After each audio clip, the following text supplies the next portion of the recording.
توجہ کو تو جو حقائق سامنے آتے ہیں، وقت کم ہو رہا ہے تو میں جلدی ذرا کروں گا۔ ان میں سے نمبر 1 ایران ہے۔ اگر ہم چلتے ہیں عرب سے مشرق کی طرف تو ایران ایک اعتبار سے یہ بازی لے گیا ہے پورے عالم اسلام پر۔ ان کے مذہبی عقائد، ان کی فقہ سے ہمیں جو اختلاف ہے وہ ہے اپنی جگہ پر ہے، آپ کو معلوم ہے۔ میرے بارے میں کسی کو اشتباہ نہیں ہو سکتا اس اعتبار سے۔ میری جس درجے دشمنی رکھی گئی ہے، جس طرح میرے سر کا جو ہے مطالبہ ہوتا تھا، 2 ہی آدمی تھے پاکستان میں کہ جن کے سر مانگے گئے، ایک کراچی کے وہ شاہ بلیغ الدین صاحب اور ایک میں، تو اس حوالے سے وہ اپنی جگہ پر اختلاف ہے، لیکن اس حقیقت کا اعتراف کیے بغیر نہیں رہا جا سکتا۔ پورے عالم اسلام میں یہ واحد مسلمان ملک ہے جس نے بہرحال اپنی شریعت، اپنے عقائد کے مطابق ایک مذہبی انقلاب برپا کیا ہے۔ ویڈیو شروع کرنے سے پہلے ایک گزارش ہے، اگر آپ ہمارے چینل پر نئے ہیں تو سبسکرائب ضرور کریں اور ڈاکٹر اسرار احمد رحمت اللہ علیہ کے لیے سورہ فاتحہ پڑھ کر کامنٹ میں آمین لکھنا نہ بھولیں۔ شکریہ۔ اور پورے عالم اسلام میں مذہبی سطح پر، حکومت کی سطح پر فنڈامنٹلسٹ صرف ایک ملک ہے، یا دوسرا جو ہے تھوڑا سا وہ ہے سوڈان، لیکن اس کی اہمیت اس لیے نہیں کہ وہ کسی عوامی انقلاب سے نہیں بنا، بلکہ وہ تو ایک فوجی انقلاب سے شکل بنی ہے جو بھی بنی ہے۔ اللہ کرے اس میں استقامت ہو، اس سے یقینی کوئی نتیجہ برآمد ہو جائے۔ خبریں بھی اچھی آ رہی ہیں، لیکن میں تو دنیا کا جو پرسپیکٹو ہے اس کے حوالے سے عرض کر رہا ہوں کہ اس پہلو سے ایران ان کا ٹارگٹ ہے، ٹارگٹ نمبر 1 ایک خاص اعتبار سے۔ ٹارگٹ نمبر 1 ایک دوسرے اعتبار سے ہم ہیں، وہ میں بعد میں عرض کروں گا۔ چونکہ حکومت کی سطح پر فنڈامنٹلزم ہے اور وہ آیا ہے ایک عوامی انقلاب کے نتیجے میں، پھر ان کے پاس تیل کی دولت ہے، اس کے خلاف اکنامک سینکشنز بھی ہو جائیں تو اگر لیبیا کھڑا ہو سکتا ہے تو بہرحال وہ بھی کھڑا ہو سکتا ہے، اور نقشہ وہ دنیا کو دکھا چکا ہے کہ لڑا دے ممولے کو شہباز، یہ نقشہ بھی اس نے دکھا دیا ہے۔ یہ ہے ایران کا معاملہ۔ نمبر 2 پاکستان۔ پاکستان 400 برس کی تجدیدی مساعی کا امین ہے، امانت دار ہے۔ پورے ہندوستان میں مجدد الفسانی رحمت اللہ علیہ، شاہ ولی اللہ دہلوی رحمت اللہ علیہ، سید احمد بریلوی رحمت اللہ علیہ، ان کا جہاد، پھر اس 20ویں صدی عیسوی میں یا 14ویں صدی ہجری میں علامہ اقبال جیسا مفکر، مولانا مودودی جیسا مصنف، مولانا الیاس جیسا مبلغ، شیخ الہند جیسا مجاہد حریت، پورے عالم اسلام میں ان کا پیرلل کوئی موجود نہیں۔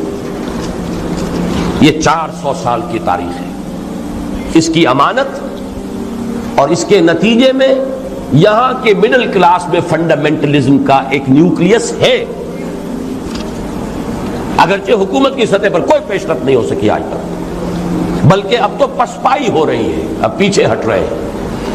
وہ ہمارے ان سیاسی جو بھی زعماء ہیں، جو جماعتیں ہیں، ان کی غلطی اور الیکشن ہی کو واحد میدان بنا کر اس کے اندر اپنا سارا وقت و توانائی اور قوتیں ضائع کر دینا، یہ ہے در حقیقت جس کا کہ یہ صدا مل رہی ہے کہ اس اعتبار سے تو پسپائی کی طرف ہے معاملہ، کسی پیش رفت کی طرف نہیں ہے۔ لیکن باہر والے تو دیکھتے ہیں نا کہ اندر کیا کچھ مواد موجود ہے۔ اگر مڈل کلاس میں وہ فنڈامنٹلزم کا بارود موجود ہے تو کسی بھی وقت اس کے اندر جو ہے وہ کوئی دھماکہ ہو سکتا ہے۔ دوسری بات جو ان کے لیے ایک اعتبار سے ٹارگٹ نمبر 1 ہمیں بنا رہی ہے، وہ ہمارا ایٹمک نو ہاؤ ہے۔ پورے عالم اسلام میں اور کسی کے پاس نہیں۔ اسلامی بم اگر بنے گا تو یہی بنے گا۔ یہ ہے مختلف اسباب جس کے بنا پر ایران اور پاکستان کو آپ بریکٹ کر لیجئے، یہ اس نیو ورلڈ آرڈر یا آج کی میری گفتگو کے حوالے سے یہودی اور عیسائی گٹھ جوڑ کا جو ٹارگٹ نمبر 1 ہے، ایک اعتبار سے ایران ہے، ایک اعتبار سے پاکستان ہے۔ مومن سب آپس میں بھائی بھائی، فَأَصْلِحُوا بَيْنَ أَخَوَيْكُمْ، اس کا پہلا تقاضا یہ کہا گیا کہ اگر تمہارے 2 بھائیوں میں اختلاف ہو جائے کرے تو اصلاح کر دیا کرو، اصلاح کرا دیا کرو، صلح کرا دیا کرو۔ فَاتَّقُوا اللَّهَ، اللہ کا تقوی اختیار کرو۔ یعنی ان ڈفرنس کی روش صحیح نہیں ہے، بھئی میں کیا کروں یہ جانے، آپس میں اپنا معاملہ جانے۔ اب میں اگر ایک کی بات کروں گا تو دوسرا ناراض ہو جائے گا، دوسرے کو میں حق پر قرار دوں گا تو پہلا ناراض ہو جائے گا، تو میں تو اس میں نہیں آتا۔ نہیں، یہ بہت غلط ہے، بہت غلط ہے، بہت غلط ہے۔ اہل ایمان کا فرض ہے کہ مسلمان بھائیوں میں آپس میں اگر کوئی اختلاف ہو رہا ہے، کچھ چپکلش ہو گئی ہے، تو اسے رفع کرے، مساعدت کرائے، صلح کرے۔ اس کے بعد پھر 6 احکام آئے، وہی لا والے۔ اہل ایمان، تم میں سے کوئی مرد کچھ دوسرے مردوں کا تمسخر نہ کیا کرے، مذاق اڑانا، استہزاء۔ ہو سکتا ہے کہ جن کا مذاق اڑایا جا رہا ہے وہ مذاق اڑانے والوں سے بہتر ہو اللہ کی نگاہ میں۔ اب آپ نے کسی کا جسمانی عیب ہے، اس پر مذاق اڑا دیا، یہ تو اللہ نے بنایا بھائی، اور کیا پتا کہ اس کے دل میں ایمان کتنا ہے، تمہارے اندر کتنا ہے، اللہ کی نگاہوں میں اس کا وزن زیادہ ہو، لہذا تمسخر نہیں، استہزاء نہیں۔ لا یسخر قوم من قوم عسى ان یکونوا خیرا منهم، اور چونکہ یہ مرض خواتین میں زیادہ ہوتا ہے لہذا دوہرا کرنا ہے، ولا نساء من نساء، اور نہ ہی کوئی عورتیں دوسری عورتوں کا مذاق اڑائیں اور تمسخر کریں۔ عسى ان یکن خیرا منهن، ہو سکتا ہے سوچیں کہ جن کا مذاق اڑا رہی ہو وہ بہتر ہو اللہ کے نزدیک تم سے۔ ان کے لباس کے اوپر فکرہ چست کر دیا، کوئی وقت کے فیشن کے مطابق نہیں ہے، ایک کوئی اور شکل ہے، تو یہ چیزیں ہوتی عورتوں میں زیادہ ہے مردوں سے۔ ورنہ عام طور پر صرف مذکر کے صیغے میں ایک بات آ گئی تو وہ مردوں سے بھی خطاب ہو گیا، عورتوں سے بھی ہو گیا، لیکن جہاں خاص معاملہ عورتوں کا ہو تو وہاں پر اس کو دوہرا کر لاتے۔ وَلَا تَلْمِزُوا أَنفُسَكُمْ، ایک دوسرے کو الزام نہ لگایا کرو، بہتان تراشی نہ کیا کرو، عیب چینی نہ کیا کرو۔ وَلَا تَلْمِزُوا أَنفُسَكُمْ وَلَا تَنَابَزُوا بِالْأَلْقَابِ، ایک دوسرے کے چڑانے والے نام نہ رکھ لیا کرو۔ اب یہ جو ہے یہ بھی بہت بری بات ہے۔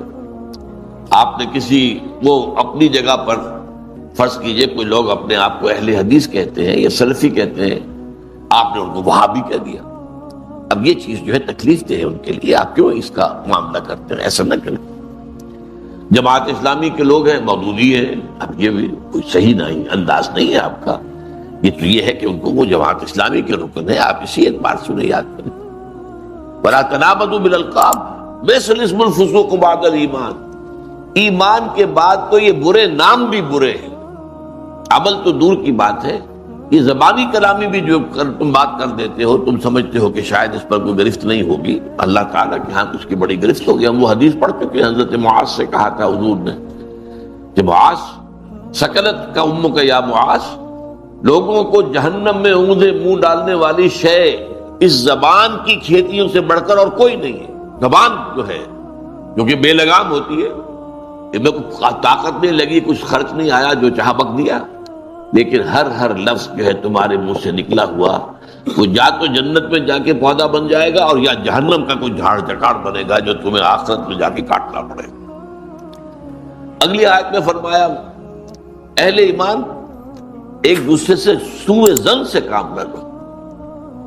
پہلے ہی سے انسان سمجھے کہ اس میں تو یہ خرابی ہے، بھائی آپ کے پاس کیا ثبوت ہے؟ وہ واقعہ ہو گیا ہے، کچھ ثبوت ہے، تب ٹھیک ہے آپ کوئی رائے قائم کریں۔ ایسے ہی بغیر کسی ثبوت اور واقعے کے آپ نے ظن قائم کر دیا۔ ان بعض الظن اسم، بعض جو ہے سوء ظن وہ تو اللہ کی نگاہ میں گناہ بن جاتا ہے، بہت بڑا گناہ بن جاتا ہے۔ ولا تجسسوا، اور دیکھو ایک دوسرے کی حالات کی ٹو میں نہ رہا کرو۔ بعض لوگ ہوتے ہیں جیسے مکھی کا کام ہے گندگی میں بیٹھے گی، اس کو اتنی فطرت ہے۔ کچھ لوگ جو ہیں وہ اس میں رہتے ہیں کھوج میں، اس گھر میں کیا ہو رہا ہے، اس میں کوئی دنگا ہے یا نہیں، فساد ہے کہ نہیں، ذرا سی کوئی اگر مل گئی بات اس کو لے اڑے، یہ ان کا ذوق ہوتا ہے۔ تو اس طریقے سے اس کو روکا، بھلا تجسس۔ بلکہ آج ہم جو حدیث پڑھ رہے ہیں اس کے برعکس ہے کہ اگر تمہارے کسی مسلمان بھائی کا کوئی عیب تمہارے علم میں آ جائے تو اس کے اوپر پردہ ڈالو، اسے بیان کرنا، خود تجسس کر کے لوگوں کے عیوب تلاش کرنا، یہ تو بہت بری بات ہے۔ وَلَا يَغْتَبْ بَعْضُكُمْ بَعْضًا، اور دیکھو ایک دوسرے کی غیبت نہ کیا کر، کسی مسلمان بھائی کے پیچھے اس کی کوئی برائی بیان نہ کرو۔ اور وہ پوچھا کہ حضور اگر وہ برائی اس میں ہو تب بھی نہ کریں، فرمایا تبھی تو وہ غیبت ہے، اگر وہ ہے بھی نہیں تو بہتان ہو گیا، پھر تو وہ تو بہت بڑا گناہ ہو گیا۔ ایک شخص کے اندر ایک عیب ہے، یہ کوئی برائی اس نے کی ہے، اس کے پیچھے اس کا ذکر مت کرو، ہاں سامنے کرو، اور اب اس کے اوپر تنقید کرو تاکہ وہ اپنی اصلاح کرے۔ پیٹھ پیچھے کرو گے یہ غیبت ہے۔ اور اس کو اتنا برا کہا گیا کہ اَيُحِبُّ أَحَدُكُمْ أَن يَأْكُلَ لَحْمَ أَخِيهِ مَيْتًا، کیا تم میں سے کوئی شخص اپنے مردہ بھائی کا گوشت کھانا پسند کرے گا؟ فَكَرِهْتُمُوهُ، یہ بات تو تمہیں بری لگی بہت، لیکن تم جان لو کہ کسی مسلمان بھائی کی غیبت کرنا اخلاقی سطح پر وہی فعل ہے جو کسی مسلمان بھائی کا گوشت ایک گزارش ہے، اگر آپ ہمارے چینل پر نئے ہیں تو سبسکرائب ضرور کریں اور ڈاکٹر اسرار احمد گوشت کھانا مردہ کیوں؟ اس کے دیکھیے کیا اس کے اندر مناسبت کیا ہے۔ جو مردہ ہے وہ اپنا دفاع نہیں کر سکتا، آپ نے جہاں سے چاہا بوٹی اڑا لی، کوئی دفاع تو نہیں کر سکتا۔ اسی طرح جو شخص موجود نہیں ہے وہ اپنا دفاع نہیں کر سکتا، وہ موجود ہوتا تو بتاتا بھائی نہیں آپ کو غلط فہمی ہوئی ہے، یہ بات میں نے نہیں کہی ہے، یہ بات میں نے نہیں کی ہے، اس کا یہ پس منظر ہے، وہ کچھ نہ کچھ دفاع کرتا نا۔ جب وہ ہے نہیں وہ اپنی عزت کا دفاع نہیں کر سکتا، جیسے وہ مردہ جو ہے وہ اپنے جسم کا دفاع نہیں کر سکتا۔ بار یہ میں نے آپ کو بتایا یہ انداز ہے قرآن کا، جیسے کہ ہمارے کلمے کی بھی ترتیب یہی ہے، لا الہ الا اللہ، پہلے نفی، لا الہ نہیں ہے کوئی بھی معبود الا اللہ سوائے اللہ کے، تو منفی کے بعد اسی طرح سورہ بقرہ میں فرمایا گیا وَمَن يَكْفُرْ بِالطَّاغُوتِ وَيُؤْمِن بِاللَّهِ فَقَدِ اسْتَمْسَكَ بِالْعُرْوَةِ الْوُثْقَىٰ، جو شخص طاغوت کا کفر کرے اور اللہ پر ایمان لائے۔ طاغوت کون؟ جو بھی اللہ سے سرکش ہے، جو بھی اللہ کے باغی ہیں، جو اللہ کے بجائے اپنے آپ کو حاکم سمجھ بیٹھے ہیں، چاہے وہ حاکم فرعون اور نمرود کی شکل میں ہو یا آج کے دور میں عوام حاکم بن بیٹھے، جو چاہے قانون بنائیں گے، ہمارے نمائندے جائیں گے بنائیں گے، وہ شراب کو جائز قرار دیں، ہومو سیکسولیٹی کو جائز قرار دیں، ہومو سیکسول میرجز کے جواز کا فتویٰ دیں، بلکہ رجسٹر کریں، ایک مرد شوہر ہے دوسرا مرد جو ہے وہ بیوی ہے، قانون کی نگاہ یہی ہوگی، یا ایک عورت شوہر ہے اور ایک عورت ہی بیوی ہے، قانون کی نگاہ میں تو یہ بات ہوگی، حالانکہ گویا کہ فطرت سے بغاوت کا معاملہ ہے، فطرت سے اللہ نے بنایا ہے عورت اور مرد کو، اس کی تخلیق، اس نے جو جسم بنائے ہیں، جو نفسیات بنائی ہے وہ ایک دوسرے سے بالکل جدا ہے۔ تو اس حوالے سے تو در حقیقت یہ سب طاغوت ہیں، میرا اور آپ کا جو نفس امارہ ہے وہ بھی طاغوت ہے، کیونکہ ان النفس لامارۃ بالسوء، یہ تو برائی کا حکم دیتا ہے، یہ ہمارے اندر حیوانیت جو ہے یہ تو ادھر ہی چاہے گی، اس زبان کو تو چٹخارے چاہیے، چاہے حلال سے ہو چاہے حرام سے ہو، تمہیں تو دولت چاہیے چاہے حلال سے آئے چاہے حرام سے آئے، نفس تو کہے گا لے لو، یہ رشوت پیش ہو رہی ہے بھائی، یہ بڑی ضرورت بھی ہے تمہیں، تمہارے وہ بچے کی فیس نہیں گئی ہے ابھی، اب یہ ہے لے لو، کیا حرج ہے، اور پھر یہ کہ وہ سبھی لیتے ہیں وہ تم ہی تو نہیں ہو، تو یہ سارے جو ہے ہیلے جو ہے وہ نفس سکھاتا ہے انسان، تو وہ بھی طاغوت ہے، ہمارا نفس طاغوت ہے، اور جیسا کہ میں نے کہا جو بھی اللہ کا باغی ہے وہ در حقیقت طاغوت ہے۔ آج کے دور میں اسٹیٹ جو ہے، ریاست، a secular state is the biggest طاغوت on earth۔ Secular کے معنی کیا ہے؟ ہمارا کسی مذہب سے، کسی آسمانی ہدایت سے، کسی آسمانی شریعت سے، کسی آسمانی وحی سے کوئی تعلق نہیں، ہاں یہ صرف انفرادی طور پر آپ شریعت محمدی کا انفرادی پیروی اس پر عمل کر سکتے ہیں۔ ہندو جو ہے وہ منو سمرتی، اگر ان کا کوئی قانون ہے وہ اپنی انفرادی زندگی میں کریں، اجتماعی زندگی میں کسی مذہب کا کوئی معاملہ نہیں، کوئی دلیل نہیں ہے کہ صاحب قرآن میں یہ لکھا ہے، قرآن میں لکھا رہے، پڑھ لیا کرو، تلاوت کر لیا کرو، یہاں جو ہے ہمارا نظام سیکولر ہے، اس میں مذہب سے کوئی تعلق نہیں، یہ سب سے بڑا طاغوت ہے۔ تو اس اعتبار سے قرآن کہتا ہے وَمَن يَكْفُرْ بِالطَّاغُوتِ وَيُؤْمِن بِاللَّهِ، پہلے طاغوت کا کفر کرنا لازمی، لا الہ، اور پھر الا اللہ ہے، تو پہلے طاغوت کا انکار اور کفر اور اس سے بغاوت، اور پھر اللہ پر ایمان۔ تو جیسا کہ میں نے دیکھا پچھلی حدیث میں تو وہ منفی پہلو آیا تھا، اب آج یہ ہے جو اس کا مثبت پہلو ہے۔ فرمایا، یہ حضرت ابو ہریرہ نے روایت کیا ہے رضی اللہ تعالیٰ عنہ، اور مسلم شریف میں، صحیح مسلم میں موجود ہے، حضور ارشاد فرماتے من نفس عن مومن کربۃ من کرب الدنیا نفس اللہ عنہ کربۃ من کرب یوم القیامہ، جس شخص نے کسی مومن کی دنیا کی سختیوں میں سے، دشواریوں میں سے کسی دشواری اور سختی کو دور کیا، اللہ تعالیٰ قیامت کے دن اس کی سختی اور دشواریوں کے اندر سے کمی کرے گا۔ یہاں اہل ایمان کے ساتھ اگر حسن سلوک کرو گے اس کا اجر اللہ کے ہاتھ دے گا۔ اللہ تعالیٰ وہ سختیاں جو ہیں یوم القیامہ، بڑی شدید جو احوال ہیں، وہ جو کہا جاتا ہے روایتی طور پر کہ پسینہ جو ہے وہ گردنوں تک آیا ہوا ہوگا اور سورج جو ہے وہ سوا نیزے پر ہوگا، یہ چیزیں جو ہے بات کو سمجھانے کے لیے ہیں۔ بہرحال اس وقت کی سختیوں کو اللہ تعالیٰ جو ہے آسان کر دے گا اپنے اس بندے کے لیے جو مسلمان بھائی کی، جس نے کسی سختی کو اور کسی تنگی کو اور کسی مشکل کو رفع کیا ہو۔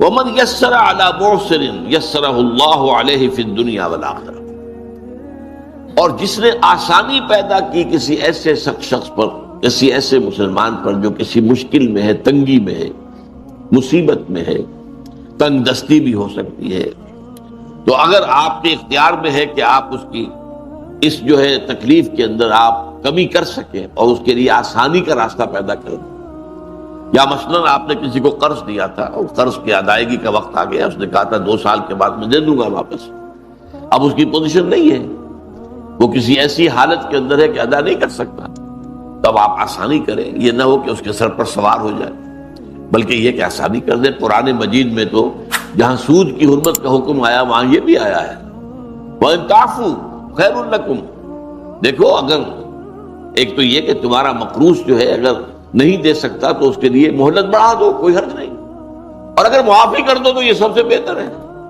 آخر تمہارا مسلمان بھائی ہے، اس نے تم سے قرض لیا تھا، اور قرض ظاہر بات ہے آدمی دیتا ہے اپنی اضافی جو دولت ہے، جو بھی اس کے پاس بچت ہے اسی میں سے دے گا، اور وہ جو ہے اس کے بارے میں تو یہاں تک فرمایا سورہ بقرہ میں یسألونک ماذا ینفقون قل العفو، اے نبی یہ آپ سے پوچھتے ہیں کتنا خرچ کریں ہم اللہ کی راہ میں، انفقوا انفقوا انفقوا انفقوا، تکرار تو بہت ہو رہی، کتنا؟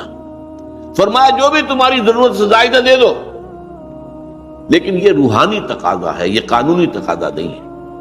قانونی تقاضا بعض لوگوں نے اس کو قانونی بنا دیا اور اس رائے پر پہنچ گیا، ان میں حضرت ابو ذر غفاری رضی اللہ تعالیٰ عنہ جیسے جلیل القدر صحابی بھی تھے، کہ کوئی سونا چاندی اپنے پاس رکھنا مطلقاً حرام نہیں، یہ ان کے اندر چونکہ انتہائی زہد تھا تو اس کا یہ مظاہرہ ہوا، لیکن یہ ہے کہ یہ ہے آپ نے جو کوئی دولت آپ کے پاس تھی آپ نے اس میں زکوٰۃ ادا کر دی، باقی آپ کا ہے، آپ اپنے پاس رکھ سکتے ہیں، اور وہ آپ کی اولاد کو منتقل ہو سکتا ہے۔ وراثت کا قانون آخر کب کیسے لاگو ہوگا؟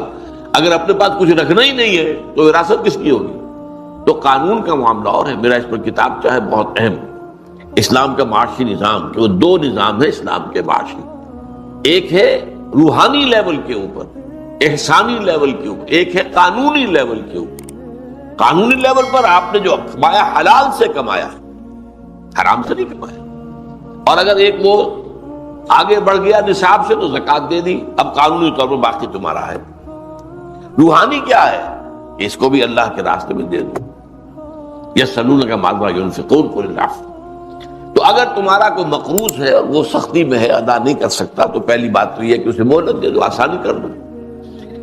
وَمَنْ يَسَّرَ عَلَى مُعْسِرٍ، اور اگر اس سے بھی آگے جیسا کہ میں نے بتایا سورہ بقرہ میں آیا ہے، اگر معافی کر دو تو تمہارے لیے بہت ہی بہتر ہے، بہت بڑی کمائی، بہت بڑی نیکی بن جائے گی۔ یسر اللہ علیہ فی الدنیا والآخرہ، تو جو شخص اپنے کسی مومن بھائی کی کسی تنگی کو، سختی کو میں نرمی میں بدلے گا تو اللہ تعالیٰ دنیا اور آخرت میں اس کے لیے آسانیاں پیدا کر دیں گے۔ وَمَنْ سَتَرَ مُسْلِمًا سَتَرَهُ اللَّهُ فِي الدُّنْيَا وَالْآخِرَةِ، اور جس شخص نے کسی مومن کی عیب پوشی کی، ایک عیب ہے آپ کی نظر میں آ گیا ہے، تجسس تو آپ نے نہیں کرنا، خود تو تلاش نہیں کرنا، خود جو ہے اس کے لیے آپ ٹوہ میں لگے رہے، نہیں یہ تو آ گیا، وہ میں نے آپ کو آیت سنا دی وَلَا تَجَسَّسُوا۔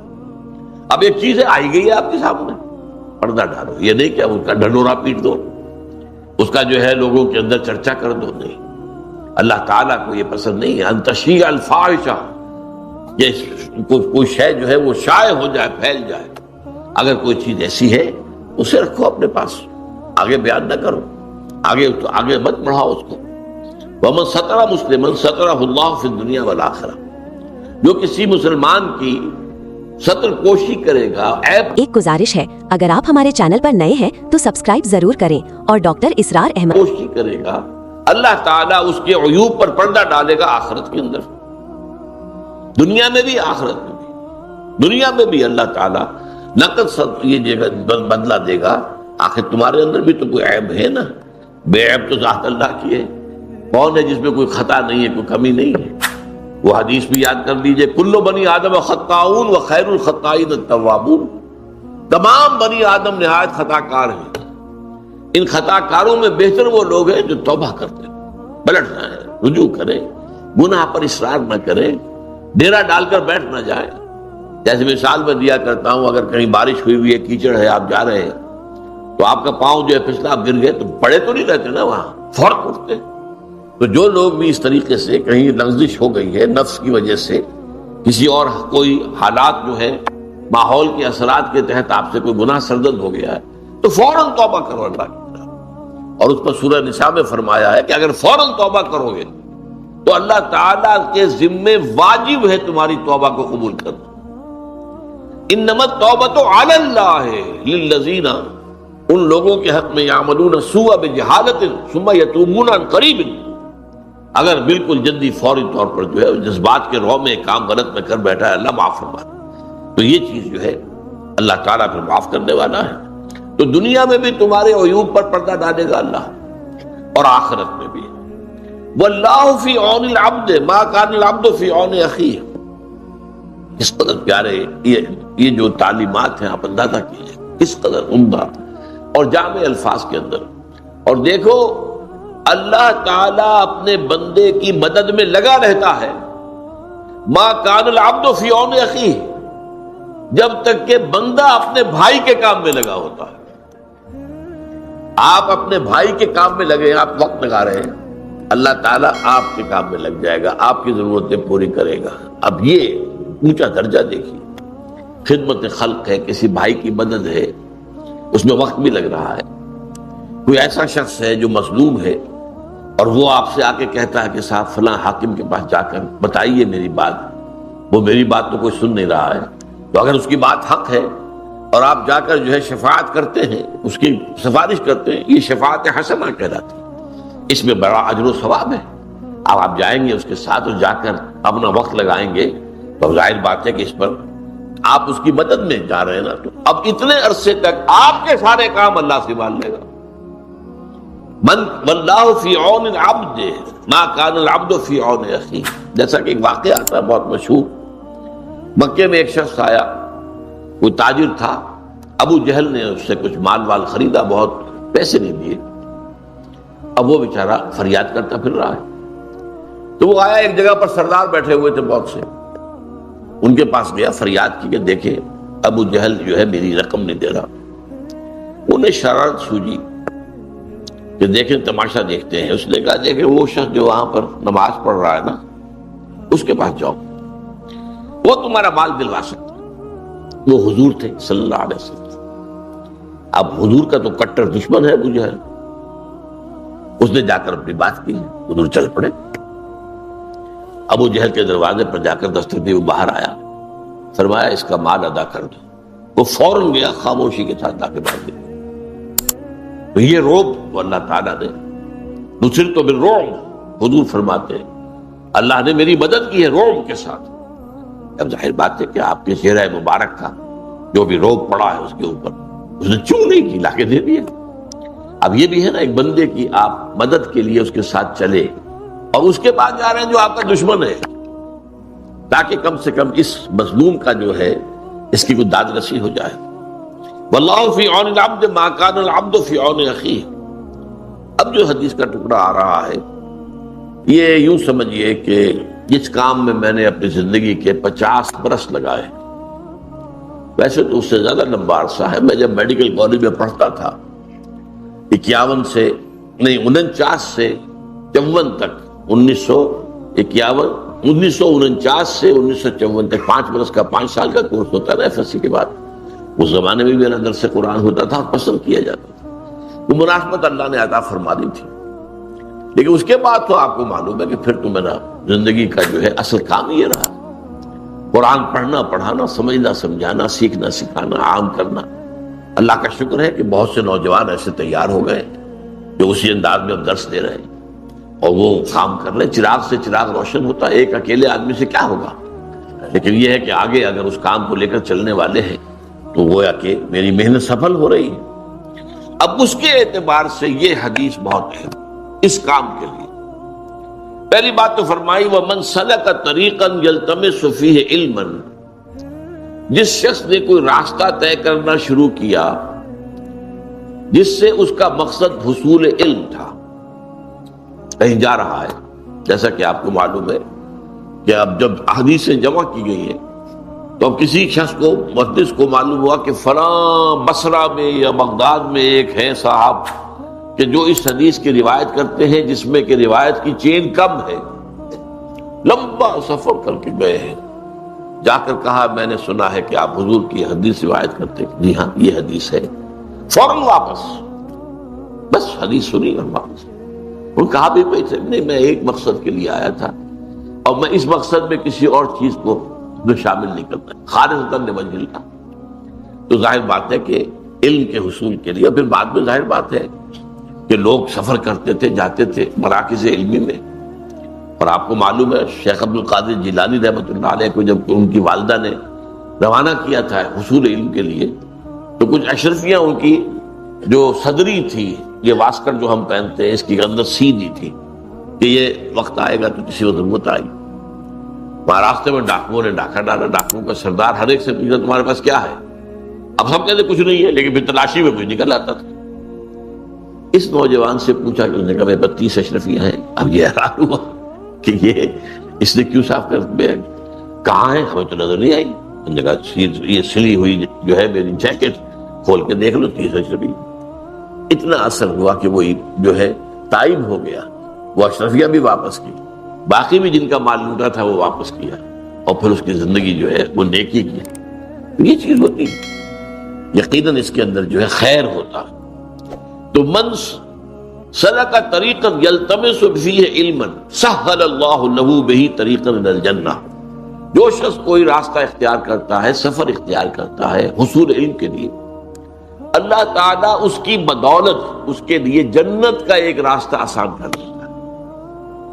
طلب علم کا سفر گویا کہ جنت کی طرف سفر ہے۔ وہ علم کون سا ہے؟ وہ ایک علم تو وہ ہے جو ہم سیکھنے امریکہ جاتے ہیں، فلانی انجینئرنگ پڑھنے جا رہے ہیں، اور یہ علم اور ہے، یہ فنون ہے، علم نہیں ہے، فن ہے۔ جیسے آپ کو معلوم ہے کہ ایک موچی بیٹھا ہوا اپنی وہ جوتی گانٹ رہا ہے اور کچھ پیسے مل جاتے ہیں اسے، ایک فن ہے، ہر شخص تو نہیں گانٹ سکتا، یہ اس کے پاس ایک فن ہے۔ ایک ترخان ہے، اس کے پاس ایک فن ہے، آپ اس سے کام لیتے ہیں۔ یہی معاملہ ایک بڑے سرجن کا ہے، وہ بھی کیا کرتا ہے، جسم کو چیرا ہے اس میں سے کوئی چیز غلط نکال دی پھر سی دیا، اور یہی ہے نا، یہ فنون ہے۔ ڈاکٹری ہو، انجینئرنگ ہو، علوم نہیں ہے، یہ فنون ہے، فن ہے۔ علم تو کیا ہے؟ علم تو اللہ کی کتاب ہے، علم رسول کی سنت ہے صلی اللہ علیہ وسلم، یہ علم ہدایت۔ در حقیقت علم کیا ہے؟ علم ہدایت۔ تو اس حوالے سے جو شخص بھی اس حصول علم کے لیے، ہدایت کے علم کے حصول کے لیے سفر کرتا ہے، اللہ تعالیٰ اس سفر کے بدولت، اس کے صدقے میں اس کے لیے جنت کا سفر آسان کر دیتا ہے۔ اب سنیے وہ حدیث، وَمَجْتَمَعَ قَوْمٌ فِي بَيْتٍ مِّن بُيُوتِ اللَّهِ، اور کبھی ایسا نہیں ہوتا کہ کچھ لوگ اللہ کے گھروں میں سے کسی گھر میں جمع ہوں، کس کام کے لیے؟ یتلون کتاب اللہ، اللہ کی کتاب کی تلاوت کرنے کے لیے، وَيَتَدَارَسُونَهُ بَيْنَهُمْ، آپس میں ایک دوسرے کا درس دینے کے لیے۔ ایک تو درس ہمارا ہوتا ہے، یہ مونولوگ ہے، اس لیے کہ بتانا پڑتا ہے، یہ عربی ہے، اس کے یہ معنی ہے، اس کا یہ ہے، یہ ترکیب ہے، یہ ترجمہ ہے، پھر اس کا مفہوم۔ ایک ہوتا ہے کہ آپ ایک سٹڈی سرکل بنا کر بیٹھ جائیں، ایک آیت پڑھی، بھئی آپ نے کیا سمجھا اس سے، آپ نے کیا سمجھا۔ ایک گزارش ہے، اگر آپ ہمارے چینل پر نئے ہیں تو سبسکرائب ضرور کریں، اور ڈاکٹر اسرار احمد آپ نے کیا سمجھا۔ اور یہ بھی ہوتا ہے بعض اوقات، یہ میں نے دیکھا ہے، انگلینڈ میں دیکھا 1970 کے دسمبر میں، کہ وہاں جو ایک ہاسٹل تھا جو پاکستانی لڑکوں کا ہاسٹل تھا، وہاں یہ ہوتا تھا جمعے کے بعد بیٹھ جاتے تھے لڑکے، اور وہاں کے لڑکے کون سے تھے؟ ایک پی ایچ ڈی کر چکے، دوسرا کر رہے ہیں، یا ایک M A M S C کر کے آ کے پی ایچ ڈی کر رہے ہیں۔ وہ تھے، وہ کوئی پرائمری کے یا ہائی اسکول کے تو نہیں تھے۔ اب وہ کیا کرتے تھے؟ حلقہ بنایا ہے، بیٹھے ہیں، ایک رکوع جو ہے قرآن کا آپ نے پڑھا، آپ نے غلطی کی تو اس کو تصحیح کر دی گئی، وہی رکوع دوسرے نے پڑھا، تیسرے نے پڑھا، تاکہ تجوید صحیح ہو جائے۔ پھر ان کے ذمہ یہ ہوتا تھا کہ تم فلاں تفسیر پڑھ کے آنا، تم فلاں تفسیر پڑھ کے آنا، تم فلاں تفسیر پڑھ کے آنا، تم فلاں تفسیر، اور اپنا اپنا بیان کرنا۔ تو اسے ہم کہیں گے اسٹڈی سرکل۔ یہ تدارس ہے، ایک ہے درس اور یہ ہے تدارس۔ تو فرمایا کہ جب وہ اللہ کے گھروں میں سے کسی گھر میں جمع ہو اللہ کی کتاب کو پڑھنے کے لیے اور آپس میں باہم ایک دوسرے کو سمجھنے سمجھانے کے لیے، تو کیا ہوتا ہے؟ الا نزلت علیہم السکینہ، ان پر سکینت نازل ہوتی ہے اللہ کی طرف سے، سکون، اطمینان۔ جو ایمان کا اصل حاصل کیا؟ امن۔ امن ایمان سے ہے۔ اسی لیے جب نیا چاند دیکھتے تھے حضور، مہینے کا نیا چاند، تو کیا کہتے تھے؟ اللہم اہلہ علینا بالامن والایمان والسلامت والاسلام۔ اے اللہ، یہ جو چاند تم نے طلوع فرمایا ہے ہم پر، اس سے جو مہینہ شروع ہو رہا ہے، اس میں ہمارے لیے امن اور ایمان اور سلامتی اور اسلام۔ سلامتی اسلام سے ہے، امن ایمان سے۔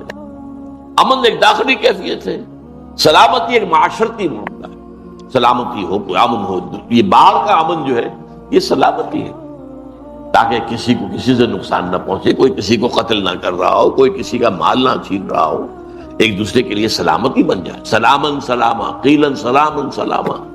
اور حضور نے فرمایا افشوا السلام بینکم، اپنے مابین سلام کو عام کیا کرو۔ اسی لیے سلام میں سبقت جو کرتا ہے اسے اجر زیادہ ملتا ہے۔ اور اگر جو ویسے تو یہ آداب تو یہ ہے کہ چھوٹے بڑوں کو سلام کرے، لیکن اگر کہیں بڑا چھوٹے کو سلام کرے تو دگنا ثواب لے جائے گا۔ اور فرض کیجئے کہ اس چھوٹے کو ایک طرح کی تعلیم ہو جائے گی، ادب کی تعلیم ہو جائے گی کہ بھائی سلام کرنا چاہیے، تو ہر مسلمان کو سلام کرو۔ ایک حدیث میں تو بڑے پیارے الفاظ آئے، لن تدخلوا الجنۃ حتی تؤمنوا ولا تؤمنوا حتی تحابوا افلا ادلکم علی شیء اذا فعلتموه تحاببتم افشوا السلام بینکم۔ دیکھو تم ہرگز جنت میں داخل نہیں ہو سکو گے جب تک کہ مومن نہ ہو۔ ٹھیک بات ہے۔ اگلی بات، اور ہرگز مومن نہیں ہو سکو گے جب تک آپس میں محبت نہ کرو۔ یہ اب آج کی حدیث سے متعلق اتنا زبردست مضمون آ گیا، لن تدخلوا الجنہ حتی تؤمنوا ولا تؤمنوا حتی تحابوا، حب سے، آپس میں ایک دوسرے سے محبت میں۔ اور فرمایا افلا ادلکم علی شیء اذا فعلتموه تحاببتم، کیا میں تمہیں نہ بتاؤں، تمہاری رہنمائی نہ کرو اس چیز کی طرف کہ اگر تم اس پر عمل کرو تو آپس میں محبت پیدا ہو جائے۔ اور وہ چیز کیا ہے؟ افشوا السلام بینکم، اپنے درمیان سلام کو عام کرو، پھیلاؤ۔ قیلن سلامن سلاما، معاشرے کے اندر ہر طرف سے۔ اب دیکھیے یہ دنیا میں اور بھی ہے، گڈ مارننگ، گڈ ایوننگ ہے، وغیرہ وغیرہ، ہائی اور ہلو ہلو جو کرتے ہیں، اس میں بہترین جو ہے گریٹنگ السلام علیکم۔ اور اس کا جواب فرمایا گیا کہ تم جواب پلٹ کر دو تو زیادہ دو، اور نہیں تو کم سے کم اتنا جواب تو دے دو۔ بعض لوگ جو ہیں وہ اپنے وہ تکبر میں سلام کیا کسی نے، بس سر ہلا دیا، یہ نہیں، یہ تکبر کیا نا۔ وعلیکم السلام، یہ تو کم سے کم ضرور کہو، یہ تو قرض ہو گیا تم پر۔ اس نے تمہیں کہا السلام علیکم تو کم سے کم وعلیکم السلام تو کہو نا، بلکہ بہتر یہ کہ بڑھا کر دو، السلام علیکم ورحمۃ اللہ وبرکاتہ، یہ بڑھا کر دو۔ تو اس حوالے سے یہ سلام، مجتمع قوم فی بیت من بیوت اللہ یتلون کتاب اللہ ویتدارسونہ بینہم الا نزلت علیہم السکینہ، ان پر سکون، اطمینان کی کیفیت نازل، وغشیتہم الرحمہ، اور رحمت خداوندی انہیں ڈھانپ لیتی ہے، سایہ کرتی ہے۔ رحمت خدا، میرا کلام پڑھ رہے ہیں، لہذا اللہ تعالیٰ کی رحمت جوش میں آتی ہے، میری باتیں سمجھنے کی کوشش کر رہے ہیں، میرے کلام کو سمجھنے اور سمجھا رہے ہیں۔ وحفتہم الملائکہ، تیسری بات، سکینت نازل ہو رہی ہے، رحمت ان کے اوپر چھا جاتی ہے، ڈھانپ لیتی ہے، اور فرشتے ان کے گرد گھیرا ڈال لیتے ہیں، چاروں طرف فرشتے۔ حفتہم الملائکہ، اور سب سے اونچی بات آپ سنیے، وَذَكَرَهُمُ اللَّهُ فِي مَنْ عِندَهُ، اللہ ان کا ذکر کرتا ہے ان کے سامنے جو اس کے پاس ہے۔ پاس کون ہے؟ ملائکہ مقربین، ملائکہ کے بھی تو درجے ہیں نا۔ ایک ملائکہ جو ہے وہ دنیا کے ملائکہ یہاں کے انتظام میں لگے ہوئے، ایک ملائکہ مقربین ہے جو اللہ تعالیٰ سے نہایت قرب رکھتے ہیں، ایک وہ 8 فرشتے ہیں جو اللہ کے عرش کو تھامے ہوئے ہیں۔ تو آپ فرشتوں کے اندر بھی تو حفظ مراتب کا معاملہ نا، کس کا کیا رتبہ ہے، کس کا کیا رتبہ ہے، جبرائیل کا کیا رتبہ ہے. تو اس لیے جو اس کے پاس ہیں ان میں اللہ ذکر کرتا ہے. دیکھو میرے بندے، اور بات کہنے کی کیا ہے، دیکھو تم کہتے تھے یہ آدم جو ہے اللہ تو یہ جو بنا رہا ہے یہ تو خونریزی کرے گا، یہ تو فساد مچائے گا. دیکھو میرے بندے، کیا ان کے کوئی دنیاوی غرض ہے اس وقت؟ اگر آپ کو ہماری ویڈیو اچھی لگی ہو تو ہمارے چینل کو سبسکرائب ضرور کریں. ڈاکٹر اسرار احمد رحمت اللہ علیہ کی وفات کے لیے سورہ فاتحہ پڑھ کر کامنٹ میں آمین لکھیں. شکریہ.